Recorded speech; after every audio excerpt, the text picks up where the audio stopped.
hey, we need the police stat to the hospital. We have a family member with a gun. Here's what we got. A father storms into a Tomball hospital armed with a gun. SWAT team members with machine guns swarmed the building. They made an announcement to everybody that the place was on lockdown, nobody was to come in or out. And told those in his hospital room, quote, "I'll kill all of y'all." If I'm guilty of anything, it's because I love him too much. This guy, George Pickering II, he pulls out a gun in Tomball Regional Medical Center in Texas and threatens to kill everyone inside. But the question is, why did he do all this? And did everyone make it out of that hospital alive? That's what we're going to try and find out today. All right, real quick. I just want to say that some of the facts of this case are a little bit murky. Everything that we're going to be talking about is based on news reports, case filings, stuff that's publicly available, but there is some information out there that contradicts what I'm about to tell you. The only thing is I can't verify a lot of that information myself. So I'm going to be presenting this to you based on the facts that I do have, the perspectives that I do know. So let's just jump into it. Is he the one that's sick? Ooh, no, he is not the one that's sick. Okay. Okay, I have an interesting perspective. Yeah. So I have family that works in the medical field, and they constantly talk about how there's a lot of mistrust with doctors. The tensions are always high, and a lot of people question the doctors, so maybe that has something to do with it, like question like a diagnosis or something. So that's an interesting perspective too, because I know exactly what you're talking about, and there is some level of mistrust here, but I don't think it's in the way that you're thinking about it. And before we get too deep into that, let me give you some background about his family so you can kind of understand how we got here. George Pickering II was an electrical engineer living in Tomball, Texas. That's a city just outside Houston. He had a couple kids with his ex-wife, Brandon, and George Pickering III. Now, both these kids are going to be important to the story in one way or another, but let's focus on George III first. George III had a handful of health issues growing up, mainly seizures. He was hospitalized more than a few times throughout his childhood, but eventually he got some medication that seemed to help control them. Fast forward to 2015, and George III is now 27 years old. He hasn't had a super bad seizure in a while, at least not one he had to be hospitalized for. But on the morning of January 8th, George III was rushed to Tomball Regional Medical Center. And this time, it wasn't for a seizure. He had a stroke. See, I would have thought 1,000 times over that seizures could cause strokes because Well, yeah, so a seizure is an electrical misfiring in your brain, Right. whereas a stroke is to do with the actual blood vessels. Okay. And I was kind of on the same thought process as you. When I first heard the story, I was like, oh, he had a really bad seizure, which led to a stroke. Yeah. But it turns out it's the other way around. Usually you would have a really bad stroke that then leads you to have seizures in the future. If he has this like long history of medical problems, has there ever been like there was a dispute between the doctor and his family? So as far as I know, there has never been anything in the past where they were like, oh, you're wrong about what's going on here. Like they were always pretty confident that it was seizures. And they put him on the medication and that seemed to help. So it seemed like the diagnosis was correct. So in this case, I don't think that the diagnosis of a stroke was what they were mistrusting the doctors about. Oh, but it was sort of, oh, well, you mentioned, yeah, okay. Yeah. Oh, what, then what? So that's What? That's the interesting thing is, like you said earlier, people don't trust doctors, but I'm going to tell you right now, there's something in here that I think is going to surprise you in that same realm. Let me walk you through the timeline of what happened to George III after he was admitted to Tomball Regional. Around 5 a.m., doctors performed a CT scan and gave their initial diagnosis. Like I said earlier, George III had a massive stroke. Later that morning, around 8 a.m., doctors intubated George III. That's where they put a tube down in your airways to help push oxygen into your body when you can't breathe on your own. By around noon, doctors were able to confirm that George III's brainstem was still intact and functioning. He was responding to pain. But an MRI showed that parts of his brain tissue were actively dying because of the stroke. Now this is important. If George III's brainstem is still intact, even if other parts of his brain tissue are dying, there is a chance that he could survive. It's a slim chance, but it is a chance. So, obviously, you know, elephant in the room, eventually a gun gets involved. I have to assume this is like you're not trying hard enough to save my son, like you're not doing enough. That's what I'm thinking. 100%. See, that's close. It's sort of in that realm, but I would actually argue that it's a little bit worse than that. January 9th. This is where things kind of start to get tricky. Around 3:30 a.m. the next morning, so 24 hours after he was admitted to the hospital, a representative from this company Life Gift that handles organ donation comes to visit George III at the hospital.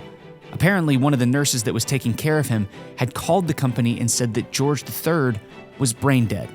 That is a diagnosis that A, the nurse is not qualified to make, and B, they had absolutely no evidence to support. In fact, one of the doctors had specifically stated that George III wasn't brain dead. Yes, the prognosis didn't look good, his chances of survival were extremely low, but he wasn't dead yet. So hold on, a nurse said that he was brain dead, but despite there being information saying the contrary. Exactly. And even beyond that, called a donor agency That's to come and exactly. just claim him? Basically to say, hey, we have this guy, he's gonna be dead soon, and we know that you need organs for XYZ reason, we can probably provide that for you. Basically, that was the whole thing. I'll be honest, I pulled a gun too. Yeah, so you start to understand where Yeah. this kind of stuff comes in. So that brings us to January 10th, just 2 days after George III was first admitted to the hospital, and he's on life support.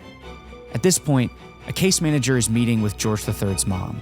They're going over funeral arrangements, cremation options, and strangely, the case manager says that she can make all of George III's medical decisions without George II, his father, being present. That was a violation of the hospital's policy. The standard of care at Tomball was for both parents to be involved in those decisions, especially one as important as taking your child off of life support. And at around 4 p.m. on January 10th, George III's mom consents to taking him off the ventilator. And George II had no idea until later that day when he showed up at the hospital. He shows up, right? And so doctors are telling him, yeah, we're going to be taking him off of life support, despite that not even being something they're allowed to do. Yeah. Because she was the mother was told the wrong information. Yes. So even the my doctors are God. kind of out of the loop here. He doesn't know what's going on. There's a lot of confusion.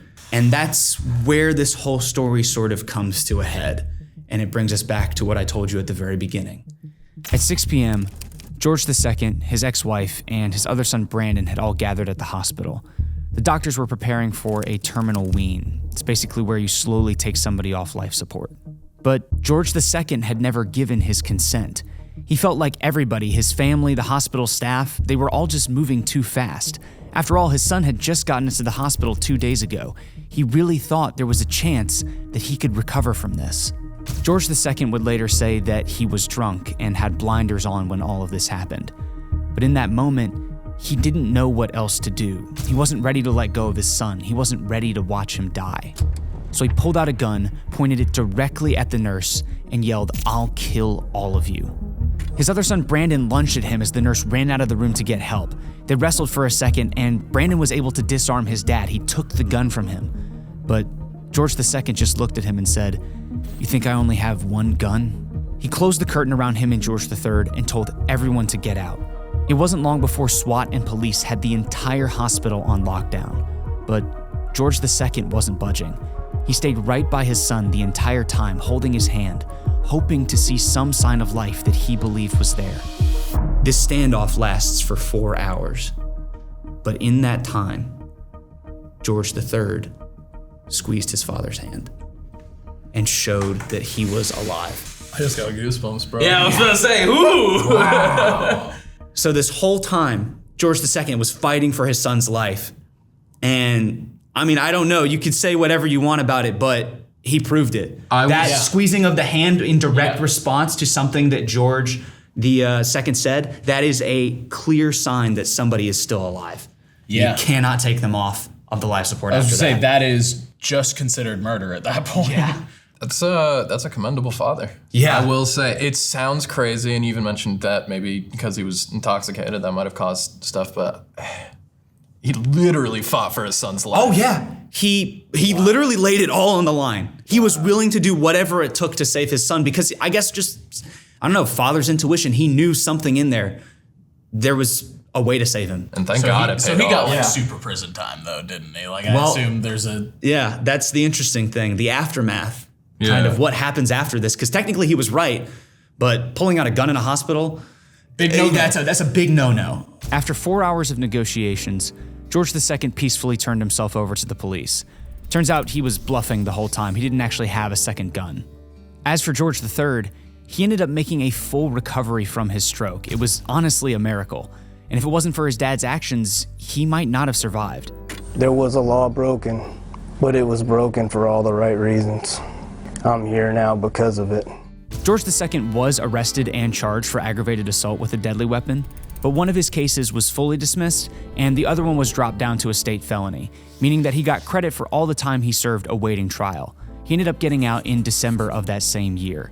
And now George II and George III, they run an electrical engineering business together in Tomball, Texas, and they live in a home that they built together as well. So they have this very, very strong bond with each other. That's so heartwarming. I'm sure. I literally am tearing up right now thinking about it. I'm sure that's one of those things to where like he's sitting in prison for those 11 months going, no, I did the right thing. Like, that is, in a weird way, it's got to be one of the happiest served sentences ever to where he's just like, sure, I'm in prison, but my son's alive because of what I did. Oh, absolutely. And I think that definitely contributed to having his sentence lessened down to just the 11 months basically that he had already spent there. Yeah. So finally a story on this channel with a happy ending. Yeah, that's fantastic. Doing the wrong thing, but the right thing. Yeah. You know? And if you need electrical work, you know who to call. Yeah. What's the name of the company? I don't know.